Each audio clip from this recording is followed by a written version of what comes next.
नमस्कार, आप देख रहे हैं 4 PM और मैं हूं आपके साथ निधि तिवारी। बिहार विधानसभा चुनाव की वोटिंग में बस महज एक दिन का वक्त बचा हुआ है। 6 तारीख को पहले चरण की वोटिंग है और आज शाम को जो चुनाव प्रचार है वो थम जाएगा। ऐसे में जो बिहार में तमाम सीटें हैं उनके लिए प्रचार लगातार हो रहा है, बड़े-बड़े नेता प्रचार कर रहे हैं, लेकिन इस वक्त मोकामा में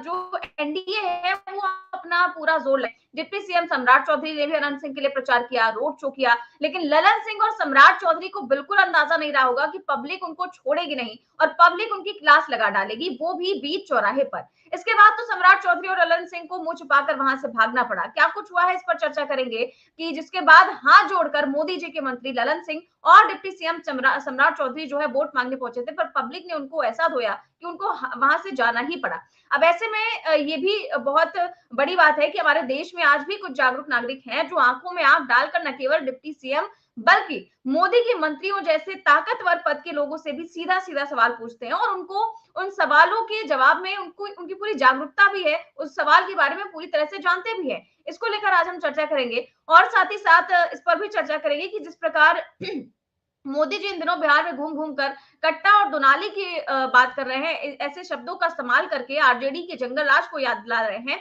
वो अपने मंत्री महोदय को देखें कि किस तरह से खुलेआम उनके मंत्री और जेडीयू के सांसद ललन सिंह गुंडागर्दी पर उतर आए हैं और अपने लोगों से कह रहे हैं कि इस बात का ध्यान रखा जाए कि जो उनका वोटर नहीं है वो घर से बाहर ना निकले और अगर निकले भी और निकल भी जाए तो इस बात का भी ध्यान रखा जाए कि वोट जाकर वो एनडीए को ही डाले। इस तरीके की सरेआम धमकी दी जा रही है और सरेआम ये अपने कार्यकर्ताओं से आह्वान किया जा रहा है मोदी जी के मंत्री के द्वारा। और हैरान करने वाला ये वीडियो सोशल मीडिया पर बिल्कुल ही तूफान मचा रहा है और सीधा सीधा चुनाव आयोग पर सवाल खड़ा कर रहा है कि मुख्य चुनाव आयुक्त ज्ञानेश कुमार आखिरकार कर क्या रहे हैं। क्या वो सिर्फ इसीलिए है कि वो राहुल गांधी से एफिडेविट मांग सके या फिर वो सिर्फ इसीलिए है कि वो विपक्षी नेताओं पर एफआईआर दर्ज कर सके।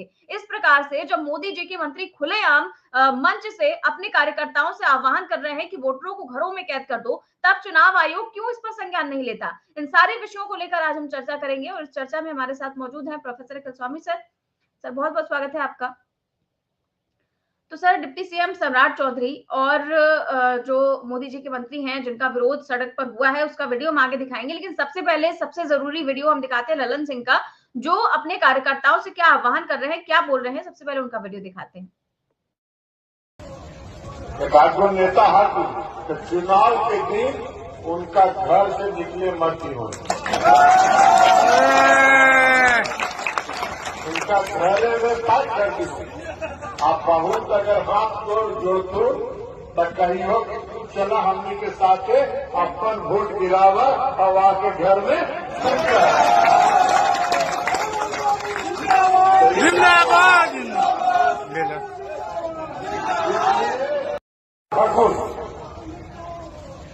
एकात्म नेता हर तो चुनाव के दिन उनका घर से निकले मत ही हो,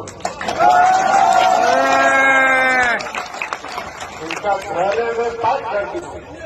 आप बहुत अगर हाथ जोड़ तो कही हो कि तू चला हमने के साथ अपन वोट गिरावा और आके घर में जिंदाबाद।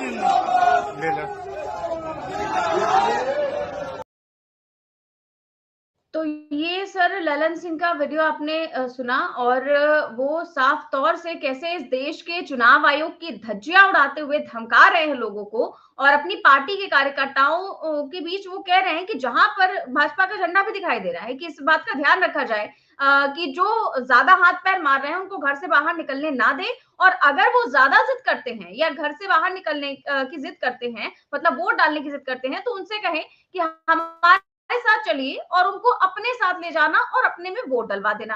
अब समझ में नहीं आ रहा है कि ललन सिंह बिहार को किस दिशा में ले जाना चाह रहे हैं। क्या उस दौर में ले जाना चाह रहे हैं जिसकी बात प्रधानमंत्री मोदी लगातार मंच से कर रहे हैं, फिर से जंगल राज और माफिया राज बनाना चाह रहे हैं। आखिर वो क्या चाहते हैं? जय संविधान। देखिए, लल्लन सिंह वही कर रहे हैं जो कि मोदी जी इशारा कर गए हैं 24 घंटे पहले। देखिए, मोदी जी ऐसे ही कोई बात नहीं करते, वो अपने ऑडियंस को इशारा करते हैं कि आपको ये करना है।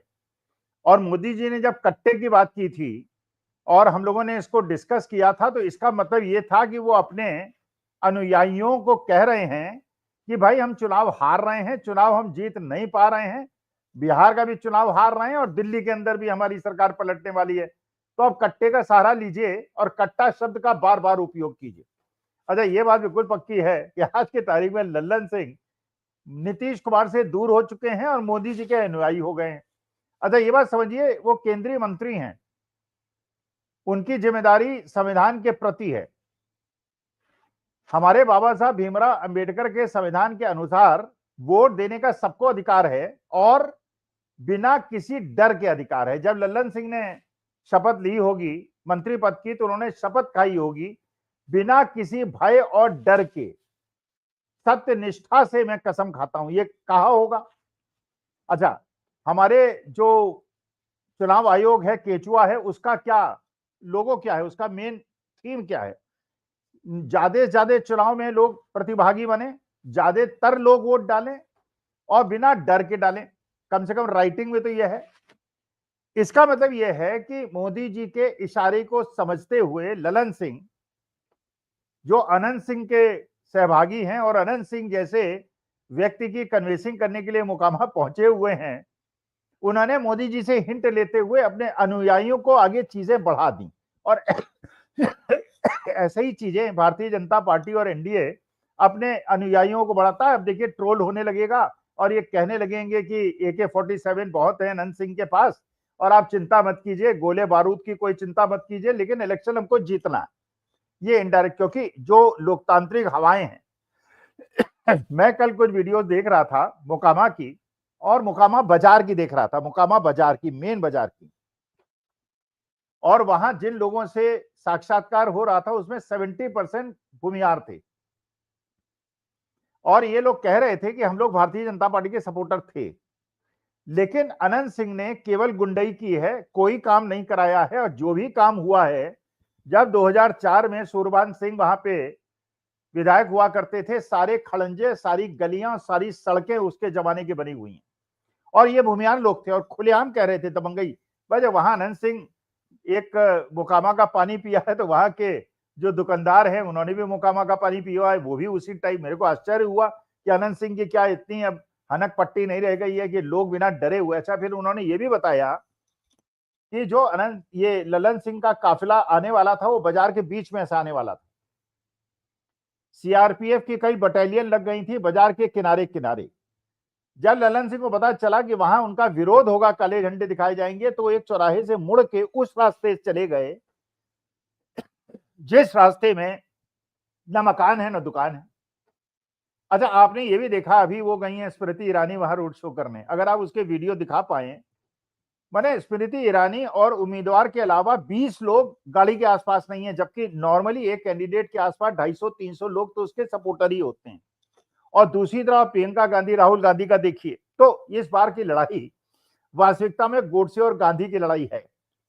गोडसेवादी भी आगे बढ़ चुके हैं और गांधीवादी भी अपने अहिंसात्मक तरीके से आगे बढ़ चुके हैं। हम लोग तो गांधी के अनुयायी हैं, बाबा साहब भीमराव अम्बेडकर के अनुयायी हैं, हिंसा को तो हम साथ हाथ में नहीं लेंगे। लेकिन ये जो परख रहे हैं ललन सिंह, जो केंद्रीय मंत्री हैं और जिन पे जिम्मेदारी भरा पद है और जिनको मर्यादाएं कायम करनी है, और मर्यादा पुरुषोत्तम श्री राम की बात करने वाले अगर मर्यादा ऐसे तोड़ेंगे और खुलेआम गुंडागर्दी की बात करेंगे और कट्टे और असलहे की बात करेंगे, AK-47 की बात करेंगे, और जो अनंत कुमार सिंह 302 के अपराधी हैं, मर्डर के अपराधी हैं, मर्डर के अपराधी को क्या उनकी सुविधा अनुसार, उनकी कन्वीनियंस से उन्हें अरेस्ट किया जाता है। और जैसे वहां के पुलिस अधिकारियों ने बताया, उनको पूरी 5 स्टार सुविधाएं मिली हुई हैं। और हमारा देश का कोई किसान 1 लाख रुपए का अगर भुगतान नहीं कर पाता है तो उसको कोठरी में डाला जाता है 250 आदमियों के साथ। और यहाँ पे जो वहां के माफिया हैं, माफिया डॉन है, और तब बात करते हैं आज से 20 साल पहले के जंगल राज की। तो ये जो ललन सिंह कर रहे हैं, और कर किस ले रहे हैं कि भाई अपने को समझते हैं बहुत दबंग व्यक्ति हैं। और ये भी लोगों ने बताया कि पार्लियामेंट इलेक्शन में बाकी जगह तो अनंत सिंह को लीड मिली थी, लेकिन मोकामा में लीड नहीं मिली थी।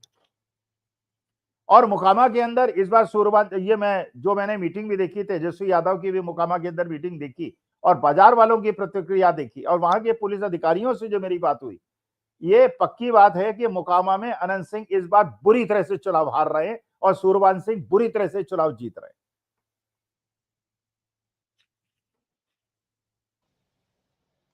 बिल्कुल सर, और आप देखिए कि इस चीज को लेकर के तमाम बड़े बड़े नेताओं ने शेयर किया है इसको, तमाम बड़े वरिष्ठ पत्रकारों ने शेयर किया है, और लोगों ने इसको शेयर करके बताया कि आखिरकार कैसे एक नेता इस तरीके का बयान दे सकता है। और देखिए जो आरजेडी उसने लिखा हुआ कि केंद्रीय मंत्री ललन सिंह चुनाव आयोग की छाती पर बुलडोजर चढ़ाते हुए कह रहे हैं कि गरीबों को वोटिंग के दिन घर से निकलने नहीं देना है, घर में बंद कर देना है, अगर ज्यादा हाथ पैर जोड़ेगा तो अपने साथ ले जाकर वोट गिराने देना है। कहाँ है मरा हुआ आयोग? तो ये चुनाव आयोग के बारे में पूछ रहे हैं, और बिल्कुल भी यकीन नहीं होता सर कि कोई मंत्री ऐसा कैसे बोल सकता है, जो बयान इस बात को दिखाता है कि मानो इस देश में चुनाव आयोग जिंदा ही नहीं है, कोई सिस्टम ही देश में नहीं है। अराजकता के युग में एक बार फिर से बिहार को ले जाने की बात कही जा रही है। और देश में प्रधानमंत्री मोदी रैलियों में आरोप लगाते हैं दूसरे दलों के नेताओं पर कि बंदूक के दम पर, कट्टे के दम पर, दुनाली के दम पर चुनाव जीतने की कोशिश कर रहे हैं। और यहाँ पर तो प्लानिंग पूरी बताई जा रही है, बताया जा रहा है मोदी जी के मंत्री के द्वारा कि कैसे चुनाव जीतना है, कैसे विपक्षी लोगों को वोट नहीं डालने देना है,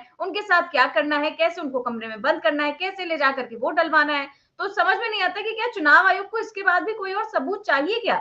और क्या आपने इससे पहले किसी भी मंत्री को या किसी भी नेता का इतने सालों में कोई ऐसा बयान देखा है?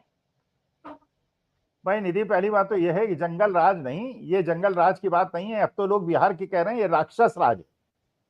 बिहार के अंदर इस समय राक्षस राज चल रहा है। अच्छा, एक जो ललन सिंह ने कहा उसको बारीकी से समझिए। भाई मान लीजिए मैं एक गरीब किसान हूं और मेरे पास बहुत ज्यादा शक्ति नहीं है, और मुझे मान लीजिए भारतीय जनता पार्टी के कार्यकर्ता कट्टा मेरे सिर पे लगा के मुझे पोलिंग बूथ पर ले जाएं। ठीक है, पोलिंग बूथ पर ले जा सकते हैं क्योंकि उनके पास कट्टे हैं, मेरे पास कट्टा नहीं है, और मैं एक शरीफ आदमी हूं, पढ़ा लिखा आदमी हूं, वो गुंडे हैं। लेकिन पोलिंग बूथ के अंदर जाके वहां पे मैं वोट किसको दूंगा, ये कैसे वो इंश्योर करेंगे? जो ललन सिंह ने कहा कि जाओ ले जाओ उनको, अगर बहुत रोते कलपते हैं, और वहां जाके एनडीए के पक्ष में वोट डलवाओ, वोट डलवाओ। ये शब्द ये इंगित कर रहा है कि वहां के चुनाव अधिकारियों को एनडीए ने अपने कब्जे में कर लिया है, और ऐसे ही लोगों को प्रिसाइडिंग ऑफिसर बनाया जा रहा है जो कि भारतीय जनता पार्टी के स्टूजेस हैं। उनके घर में एक दिन पहले 1-1, 2-2 लाख रुपए पहुंचा दिया जाएगा, और राष्ट्रीय सेठ को इस चीज से कोई परेशानी नहीं है क्योंकि आज के तारीख में उसके स्टेक्स बहुत हाई हैं, लाखों करोड़ों का उसका नुकसान हो जाएगा अगर एनडीए चुनाव हार गया। इसलिए वो एक एक चुनाव के प्रिसाइडिंग ऑफिसर को ड्यूटी में जाने से पहले 1-1, 2-2 लाख रुपए दे सकते हैं, क्योंकि आप पोलिंग बूथ तक अगर कोई आदमी पहुंच गया और उसके बाद आप कह रहे हैं कि जबरन अपने पक्ष में वोट डलवाओ, इसका माने बूथ लूटे जा चुके हैं। हमारे देश के युवाओं को, हमारे देश के जनजीज को, हमारे देश के सभी ऐसे लोग जो संविधान और लोकतंत्र की रक्षा, जिस चीज से हम लोग डर रहे थे, वो दिन आ गया है कि आज के तारीख में सत्ता पक्ष अपने कट्टे और अपनी मसल दिखा के जनता को एक धमकी दे रहा है कि बेटा तुम्हें निकलने नहीं देंगे वोट डालने देने के लिए, और अगर निकल भी गए तो अपने सामने तुमसे दबाएंगे, उधर बीजेपी के कैंडिडेट और जेडीयू के कैंडिडेट पे मत वो डलवाएंगे, और तुम नहीं डालोगे तो हमारे कार्यकर्ता जाके तुम्हारे बिहाफ में वोट डालेंगे। ये ललन सिंह ने क्लियर कट कहा है।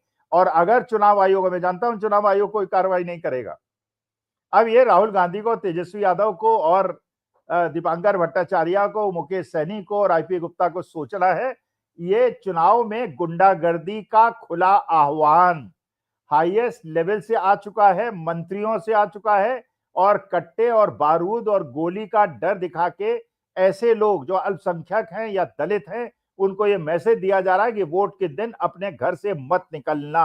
और ये भी बताया था डोनाल्ड ट्रंप ने, ये भारत सरकार ने एक बार तो उन्होंने कह दिया था मोदी जी ने पैसा लिया था, बाद में उन्होंने क्या बोलते हैं मुझे नहीं पता, सच बोलते हैं कितना बोलते हैं, उन्होंने कहा था हमने बिलियन और डॉलर्स इसलिए दिए हैं भारत को, चुनाव आयोग को, कि वोटिंग परसेंटेज को बढ़ाया जाए।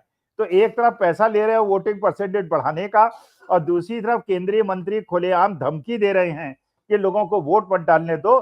तो डोनाल्ड ट्रंप साहब, जो आपने बिलियंस ऑफ डॉलर्स भेजे उनको वापस मंगा लीजिए। बिल्कुल सर, और एक तरफ तो वो धमकी दे रहे हैं और दूसरी तरफ उनको जनता सबक सिखा रही है सड़कों पर। कैसे ललन सिंह और सम्राट चौधरी जब आम लोगों के बीच पहुंचे हाथ जोड़ करके, तो लोगों ने उनसे कैसे जागरूकता से, जिम्मेदारी से सवाल पूछे, यहाँ तक कि उनके फंड पर भी सवाल उठा दिए कि आपके पास इतना फंड है, ये पैसा जा कहाँ रहा है। सब कुछ जो है एक वीडियो दिखाते हैं, उसके बाद इस पर चर्चा करते हैं। हॉस्पिटल आदि के बारे में क्यों नहीं बोलते हैं सर आप कभी कुछ? यहाँ का क्या समस्या का समाधान होगा कि नहीं सर? इतना क्या है, क्या व्यवस्था है वहाँ? व्यवस्था तो फिलहाल हाँ? ललन बाबू के पास इतनी अच्छी पदवी है, 8700 करोड़ का बजट है इनके पास एक साल में, जो कि 40,000 करोड़ का होता है 5 साल में। क्या उसका क्या कर रहे हैं? उस पैसे का कहाँ जा रही है वो धनराशि? 5 विधानसभा है, कोई जवाब नहीं। कोई जवाब दीजिए। हम लोग भी वोट करते हैं, ये मोकामा के साथ इतना सौतेला व्यवहार क्यों? जवाब दीजिए। 14 तारीख को बात नहीं है, यही होता है, सवाल करने पर यही होता है। यहाँ 14 को देंगे, लीजिए। यही है लोकतंत्र। ये लोकतंत्र किसी हिसाब से नहीं है, ये राजतंत्र ही है और इसको राजतंत्र ही माना जाए। 40,000 करोड़ का बजट है इनके पास और 5 विधानसभा है इनके अंडर में, और मोकामा के साथ ही सौतेला व्यवहार होता है। सवाल करने का प्रयोजन बस ये है कि इनको याद रहे कि हाँ, मोकामा सवाल करेगा, मुद्दे पर सवाल करेगा, जात पात पर नहीं बटेगा।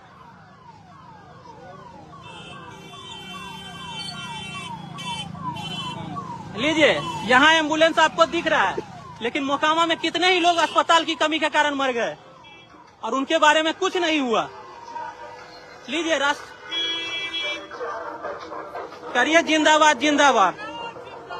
हाँ, जिंदाबाद जिंदाबाद ही करना है बस, मुद्दों पर समाधान थोड़े होगा।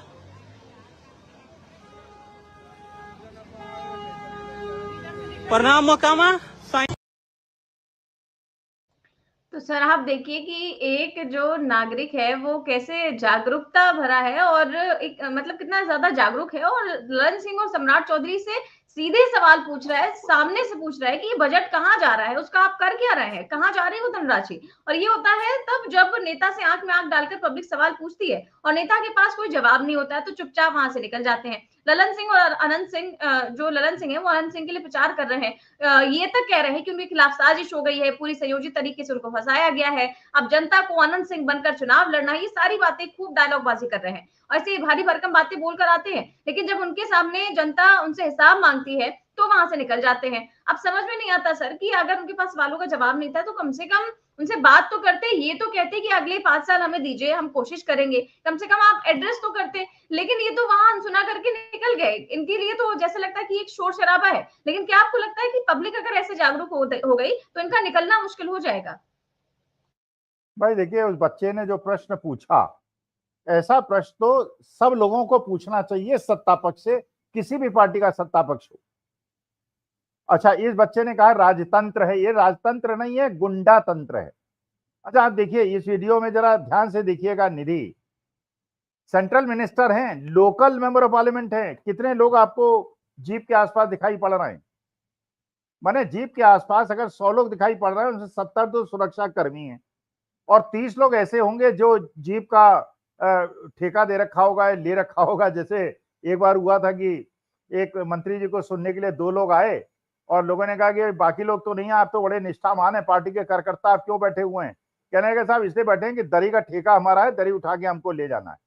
ये उस प्रकार की स्थिति। और दूसरी तो आप देखिए प्रियंका गांधी के रोड शो में, पप्पू यादव के रोड शो में, और लेकिन एक इनडायरेक्ट मैसेज जो ललन सिंह ने दे दिया है, इसको बड़ी बारीकी से समझने की आवश्यकता है कि ये मॉडल अपनाया जाएगा। प्रिसाइडिंग ऑफिसर और जिन जिन की सरकारी अधिकारियों की ड्यूटी लगेगी, एक दिन पहले उनको 2-2, 3-3 लाख रुपए पहुंचा दिया जाएगा। वहां पे एनडीए के गुंडे लोगों को, उन्हीं लोगों को जाने देंगे और अपने हाथ से बटन दबा के सारी प्रक्रिया वो लोग कंप्लीट करेंगे और अपने हाथ से बटन दबाएंगे, उनको भी 500, 1000 रुपए दे दिया जाएगा। और इस प्रकार से गुंडा तंत्र बिहार के अंदर पूरी तरह से, अब ये कैसे वहां के जनजी इसको बचाएंगे, कैसे वहां के युवा बचाएंगे, कैसे वहां के नागरिक बचाएंगे, ये तो बिहार वासियों को निश्चित करना है। और ये राहुल गांधी और प्रियंका गांधी और तेजस्वी यादव और पप्पू यादव को डिसाइड करना है, क्योंकि ये एनडीए को पता है, मोदी जी को पता है और इनडायरेक्ट मैसेज वो दे गए हैं, इस बार बिना गुंडागर्दी के लोग चुनाव नहीं जीत सकते। तो अभी 14 नवंबर तक आपको बहुत ज्यादा ऐसे उत्तेजनात्मक कार्रवाइयां मिलेंगी जिसपे आपको कार्यक्रम करने होंगे, लेकिन एक लल्लन सिंह जिन्होंने संविधान की शपथ खाई है, खुलेआम गुंडागर्दी करने और कानून को अपने हाथ में लेने का आह्वान जनता से और गुंडों से कर रहे हैं। एक बात और सर, जो ललन सिंह ने एक और चीज कही, पहली बात तो उनकी बातों से खतरनाक कुछ हो नहीं सकता जैसा उन्होंने कहा है, लेकिन सर एक चीज और, जो जब वो प्रचार करने पहुंचे हैं मोदी जी के मंत्री अनंत सिंह के लिए, वो अपने आप में ही शर्मनाक है, क्योंकि चुनाव में हत्या का आरोप उन पर लगा है। इसके अलावा कई और हत्या के आरोप, अपहरण के केस और बहुत सारे मुकदमे उन पर दर्ज है। और ऐसे व्यक्ति का महिमा मंडन जाकर करते हैं कि उसको अनंतमय कर देना है मोकामा को। इसको लेकर के जो है एक ट्वीट में दिखाना चाहूंगी, और ये प्रियंका भारती का ट्वीट है, और वो कह रही है कि अब हर व्यक्ति अनंत सिंह बनकर चुनाव लड़े। जब अनंत बाबू बाहर थे तब हमारी जिम्मेदारी कम थी, लेकिन अब जब वो जेल में है तो हमारी जिम्मेदारी और बढ़ गई है। अनंत बाबू के सबसे बड़े प्रशंसक ललन बाबू, अब खुलकर सरकार कह रही है, दुर्दांत अपराधी अनंत सिंह के जैसे सब कट्टा बारूद लेकर चले। जय हो कुशासन बाबू। तो यहाँ पर देखिए कि जो आनंद सिंह को लेकर के ललन सिंह कह रहे हैं कि आनंद सिंह जब बाहर थे तो हमारी जिम्मेदारी कम थी, लेकिन अब वो जेल में है तो हमारी जिम्मेदारी ज्यादा है। वो कह रहे हैं कि पूरे मोकामा को अनंतमय कर देना है। अब आप देखिए कि जब मोदी जी के मंत्री ही ऐसे दुर्दांत अपराधियों के लिए प्रचार कर रहे हो और साथ ही साथ डिप्टी सीएम भी प्रचार कर रहे हो, तो फिर क्या हाल होगा बिहार का, जिसके लिए वो जंगल राज और पता नहीं क्या क्या माफिया राज की बात करते हैं। भाई डिप्टी सीएम जो सम्राट चौधरी साहब हैं, उनका कौन सा इतिहास बड़ा अच्छा है। उनपे भी अगर देखें भाई, ये किस आदमी को नहीं पता है, और एक ऐसे आदमी जिसके पिताजी जो थे बड़े राजनेता थे, आरजेडी से जीवन शुरू किया था और बाद में उन्होंने दल बदल कर लिया था, वो व्यक्ति जो मंत्री भी रहा, विधायक भी रहा, उनको ये नहीं पता कि एक ही बार आदमी का जन्म होता है। ये भी नॉन बायोलॉजिकल है क्या? इनको ये नहीं पता ये 44 साल के हैं या 55 साल के हैं, और सुप्रीम कोर्ट के निर्णय के बावजूद इन्होंने अपनी 10 साल उम्र बढ़ा दी। और ये भी इनको नहीं पता है क्या इतने अज्ञानी व्यक्ति हैं कि 10वीं फेल होने के बाद आप पीएचडी नहीं कर सकते, और ऐसी यूनिवर्सिटी से तो ऑनरेरी डिग्री भी नहीं ले सकते जो एग्जिस्ट ही ना करती हो। लेकिन मुश्किल क्या है आज के तारीख में, जो गोदी मीडिया है उसने जनता को पूरी तरह से भ्रमित कर रखा है। असली मुद्दे उठाता नहीं, इधर उधर के मुद्दों पे लोगों का ध्यान भटकाता है। तो अगर हमारे देश को सही मायने में लोकतंत्र को स्थापित करना है, गोदी मीडिया को बंद कर देना चाहिए देखना, टोटल बाइकआउट करना चाहिए, क्योंकि आज सबसे बड़ा देश के लोकतंत्र संविधान का दुश्मन अगर कोई है इस देश के अंदर तो वो गोदी मीडिया है। बिल्कुल सर, एक और सवाल करना चाहूंगी। जो प्रधानमंत्री मोदी कल उन्होंने कहा, कल वो प्रचार करने जब पहुंचे हुए थे तो उन्होंने विपक्ष को लेकर के फिर से हमला बोला और विपक्ष को उन्होंने पाकिस्तान परस्त कह दिया। तो अब समझ में नहीं आता है कि जब 11 साल से देश की सत्ता में और 20 साल से बिहार की सत्ता में रहने के बाद भी अगर एनडीए के नेता और देश के प्रधानमंत्री को वोट मांगने के लिए विपक्षी पार्टी को पाकिस्तान परस्त बताना पड़े, तो फिर क्या कहें, फिर उनको वोट मांगने की क्या जरूरत है, और कैसे वो चाहते हैं अपने काम को कैसे बताते हैं बिहार में कि हम इतने सालों तक रहे और उसके बाद भी हम विपक्ष को पाकिस्तान परस्त बताकर ही वोट मांगेंगे। अच्छा निधि, सबसे बड़ा कमाल जो है वो तो डोवल साहब ने कर दिया।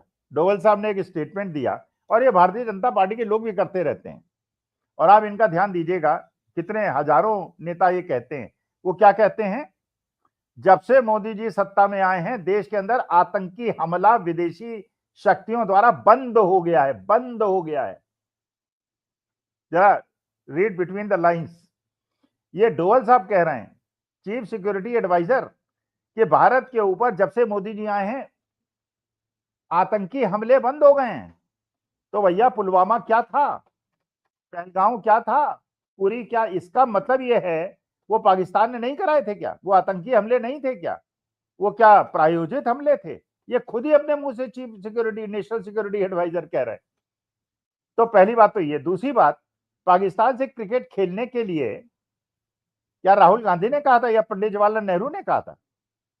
भाई पाकिस्तान से क्रिकेट तो जय शाह ने कहा था ना, अमित शाह साहब के बेटे ने। उनके साथ क्रिकेट आप क्यों खेले? आपने आज तक हमको क्यों नहीं बताया 6 साल के अंदर आरडीएक्स 350 किलो कहां से आया था, कैसे आया था और किसको दंड मिला? नहीं बता रहे ना। तो ये इसका मतलब ये है, बिरयानी खाने कौन गया था? राहुल गांधी गए थे, इंदिरा गांधी गई थी, मनमोहन सिंह गए थे। मनमोहन सिंह तो एक बार पाकिस्तान नहीं गए अपने 10 साल के शासन में। अटल जी कई बार हुआ है, मोदी जी कई बार हुआ है, डॉक्टर मनमोहन सिंह तो नहीं गए थे। तो अगर बिरयानी आप खाएं, क्रिकेट मैच आप खेलें, उन्हें क्लीन चिट आप दें कि 13 साल के अंदर, 11 साल के अंदर एक भी आतंकवादी हमला नहीं हुआ, जो भी हुआ हम ही ने कराया है, तो इसका मतलब यह है कि आप जनता को मूर्ख समझते हैं, पाकिस्तान का नाम लेते हैं और उसके बाद उसी पाकिस्तान के व्यक्ति को, प्रधानमंत्री को, अपने पहले स्वेरिंग इन सेरेमनी में अतिथि बना के बुलाते हैं, उसकी माता जी को शॉल देते हैं, वहां से आम की पेटी लाते हैं। यह काम तो डॉक्टर मनमोहन सिंह ने नहीं किया था। और इसके बाद भी मोदी जी विपक्ष को ही बताते हैं पाकिस्तान परस्त। अब सर यहाँ पर जब राहुल गांधी पहुंचे हुए हैं और आज उनकी रैली है, क्योंकि आखिरी दिन है चुनाव प्रचार का, आज शाम को प्रचार का शोर थम जाएगा, तो राहुल गांधी ने एक बार फिर से बिहार के मजदूरों का मुद्दा उठाया, बिहार में गरीबों का मुद्दा उठाया है। जिस प्रकार उनको बिहार से बाहर जाकर के मजदूरी करनी पड़ती है, कमाना पड़ता है, तो रोजगार को लेकर के उन्होंने क्या कुछ कहा है, एक बार उनका वीडियो दिखाते हैं। 20 साल से यहां पे नीतीश जी की सरकार है। पूरे देश में बिहारी मजदूरी करते हैं। यस सर, करते नहीं करते? मतलब मैं लद्दाख गया था, बर्फ, सर्दी, बर्फ, वहां पे कौन सड़क बना रहा था? बिहार के लोग। मुंबई में बड़ा सा पुल बना, किसने बनाया? बिहारियों ने।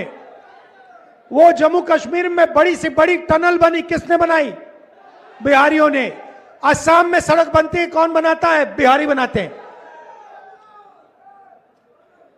तो नीतीश जी ने यहां रोजगार मिटाकर आपको देश का मजदूर बना दिया है। मैं युवाओं से पूछना चाहता हूं, आप मजदूर बनना चाहते हो क्या? आप पूरी जिंदगी मजदूरी करना चाहते हो क्या? आप रोजगार चाहते हो ना? तो सर रोजगार की बात कर रहा है इंडिया गठबंधन, और गठबंधन के जो नेता हैं, चाहे तेजस्वी यादव हो चाहे राहुल गांधी हो, हम देख रहे हैं कि इस चुनाव में बार बार मजदूरी का मुद्दा उठाया जा रहा है। बिहार के लोगों को जिस प्रकार से बाहर जाना पड़ता है, और साथ ही साथ रोजगार को लेकर के, सरकारी नौकरियों को लेकर के तेजस्वी यादव लगातार मुद्दा उठा रहे हैं, और राहुल गांधी भी वही कह रहे हैं कि आप देखिए कि पीएम मोदी जब आते हैं बिहार में, तो आकर युवाओं से कहते हैं कि रील बनाओ, क्योंकि हमने आपको सस्ता डेटा दिया है, जबकि बिहार के युवाओं को तो रोजगार चाहिए। और उसके बाद में क्या आपको लगता है कि जिस प्रकार ये मुद्दा उठाया जा रहा है नौकरियों का और जो मजदूरों के बाहर जाने का, क्या इसका कुछ असर चुनावों में देखने को मिलेगा? क्योंकि वाकई में कोई भी नहीं चाहता है अपने परिवार से दूर जाने का, और केवल मजदूरी के लिए देश के अलग अलग हिस्सों में जाना, ये मुझे लगता है कि बहुत ज्यादा खतरनाक भी साबित होता है, और बहुत ज्यादा ये सोचने वाली बात है बिहार के लोगों को भी। भाई निधि देखो, पहली बात तो यह है कि मोदी जी 75 साल के हो गए हैं और अच्छा खासा उन्होंने अच्छा जीवन, सुखद जीवन व्यतीत कर लिया है। सारे विदेश की यात्राएं कर ली हैं, मशरूम खा लिया है 80,000 किलो वाला, सारे जीवन की सुविधाओं को। अब वो रील बनाने का काम क्यों नहीं करते? वो खुद रील बनाए। और गुजरात जब वो वहां पे चुनाव प्रचार करने जाएं तो गुजरातियों से कहें, गुज्जुओं से कहें कि तुम लोग रील बनाओ, इंडस्ट्रियलाइजेशन पर ध्यान मत दो। अब मैं इंडस्ट्रियलाइजेशन बिहार के अंदर करूंगा। बिहार को जानबूझकर इसलिए अंधकार में रखा गया है, वहां शिक्षा का स्तर नहीं बढ़ने दिया गया है, वहां इंडस्ट्री नहीं लगाई गई है, ये जानबूझ के हुआ है, क्योंकि बिहार को इन्होंने सप्लाई सेंटर बनाया है मजदूरों का, और जिससे कि गुजरात की इंडस्ट्री को फायदा हो। भाई आप जानती हैं, अगर बिहार, जैसे कुछ लोग होते हैं ना जो मनरेगा प्रोग्राम था उसका विरोध करते थे, अब तो मनरेगा प्रोग्राम ही का नाम सुना बंद हो गया जो डॉक्टर मनमोहन सिंह ने चलाई थी। भाई अगर मान लीजिए किसी भी मजदूर को, गरीब आदमी को 500 रुपए रोज मिल जाए या 300 रुपए रोज मिल जाए, 10,000 रुपए महीने कमाने लगे, और वो सरकारी काम करे और 300 रुपए मिल जाए, अगर मिलने लगे, जो मनमोहन सिंह ने शुरू किया था और वाजिद अली शाह ने लखनऊ के अंदर भी किया था, कि पहले दीवार बनवाता था, फिर तोड़वाता था, फिर बनवाता था, फिर तोड़वाता था कि भूखा ना मरे कोई। अनाज दो, पैसा दो, लेकिन लगाए रखो। अगर वहां पे आपने अगर मनरेगा के अंदर लोगों को नौकरी दे दी और 300 रुपए रोज दे दिए, तो वो किसानी में बड़े बड़े सेठों के यहाँ, जमींदारों के यहाँ 100 रुपए रोज में काम नहीं करेगा। बिहार के लोगों को इसलिए शिक्षा में नहीं बढ़ने दिया, इंडस्ट्री नहीं लगाई कि गुजरात के अंदर लेबर नहीं मिलेगी, और सस्ती लेबर नहीं मिलेगी तो गुजरातियों का फायदा कैसे होगा, बड़ी बड़ी इंडस्ट्री को फायदा कैसे होगा। अभी तो 10,000 रुपए में नौकरी करते हैं लोग ज्यादातर। भाई आप नोएडा के अंदर सर्वे कर लीजिए, वहां 10-12 हजार रुपए में अनस्किल्ड लेबर काम करता है, 16-17 हजार रुपए में स्किल्ड लेबर काम करता है। और स्किल्ड लेबर भी अगर 10 किलोमीटर दूर से मोटरसाइकिल पे आता है, 4,000 रुपए महीना तो उसका मोटरसाइकिल का निकल जाता है। घर में बचते हैं 11,000 रुपए, और उस 11,000 रुपए में क्या पढ़ाएगा, क्या चिकित्सा कराएगा और क्या काम करेगा। 10-12 घंटे की ड्यूटी करता है और गालियां अलग खाता है। तो ये बिहार और उत्तर प्रदेश वालों को तो धर्म के मसले में उलझाकर मजदूरों का सप्लाई सेंटर बना दिया है गुजरातियों ने। और इंडस्ट्रियलाइजेशन तो राहुल, बिल्कुल तेजस्वी यादव ने बिल्कुल ठीक कहा, इंडस्ट्री लगाओगे, फैक्ट्री लगाओगे गुजरात में और कट्टा बांटोगे बिहार के अंदर, श्रमिक ट्रेन चलाओगे बिहार के अंदर, इंडस्ट्रियलाइजेशन करोगे गुजरात के अंदर। गुजरात हमारा प्रदेश है, हमारे भारत का प्रदेश है। हम गुजरातियों से और गुजरात से प्यार करते हैं, उनसे कोई घृणा नहीं है। लेकिन अगर देश का प्रधानमंत्री गुजरात का है, इसका मतलब ये नहीं है, he is not the chief minister of Gujarat, he is the prime minister of India. और जिस प्रकार से 11 साल में चलती हुई इंडस्ट्री को बंद कर दिया गया है बिहार के अंदर और नई इंडस्ट्री लगाई नहीं गई है, ये एक सोचा समझा षड्यंत्र है। और वहां पे जैसे बाहर के लोग आ रहे हैं, आईएएस अफसरों की नियुक्ति हो रही है, बिल्कुल सही बात है कि बिहारियों को सतर्क हो जाना चाहिए, जेंजीज को और युवाओं को सतर्क हो जाना चाहिए, वरना गुंडागर्दी का नंगा नाच होगा, जो कट्टे की बात करके प्रधानमंत्री महोदय ने कर दी है और लल्लन सिंह ने उसको आगे बढ़ा दिया। बिल्कुल सर, ललन सिंह ही आगे नहीं बढ़ा रहे हैं, बल्कि मोदी जी के तमाम मंत्री, तमाम नेता, तमाम विधायक आगे बढ़ा रहे हैं। और फिर जिस प्रकार जनता उनको जवाब देती है तो वहां से भागना भी पड़ता है। ये भी हम साफ तौर से देख रहे हैं इन चुनावों में। देखते हैं कि परसों जब वोटिंग होती है तो जनता इसका जवाब कैसे देती है। बहुत बहुत शुक्रिया नहीं, सर जनता आपका। क्या जवाब देगी निधि भाई? देखिए, जनता का जवाब तो बिल्कुल स्पष्ट है, जो हरियाणा में और महाराष्ट्र में उसने दिया था। जनता का जवाब को कोई महत्व ही नहीं रह जाता, तो केंचुआ बदमाश है, केंचुआ बेईमान है। और जब खुलेआम जो संविधान की कसम खा के लोग सत्ता में बैठे हैं, वो कट्टे और बंदूक और गुंडागर्दी की बात कर रहे हैं, तो ये तो अभी तक तो केवल हम लोग तानाशाही की बात कर रहे थे। अब तानाशाही की लास्ट स्टेज है। अब इस लास्ट स्टेज के बाद नीचे भी गिर सकते हैं और देश के अंदर लोकतंत्र खत्म भी हो सकता है। बिल्कुल ठीक बात है सर। अब इस तानाशाही से कैसे लड़ते हैं विपक्षी नेता, क्योंकि वो तो दावा कर रहे हैं कि हम चुनाव में चोरी नहीं होने देंगे, वोट चोरी नहीं होने देंगे। तो इसके लिए वो परसों करते क्या है, ये देखने वाली बात होगी। बहुत बहुत शुक्रिया सर आपका आज की चर्चा के लिए। तो आप देख रहे थे आज की चर्चा। कैसी लगी आपको हमें कमेंट बॉक्स में अपनी राय जरूर दें। चैनल को सब्सक्राइब भी करें और ज्वाइन भी करें। नमस्कार।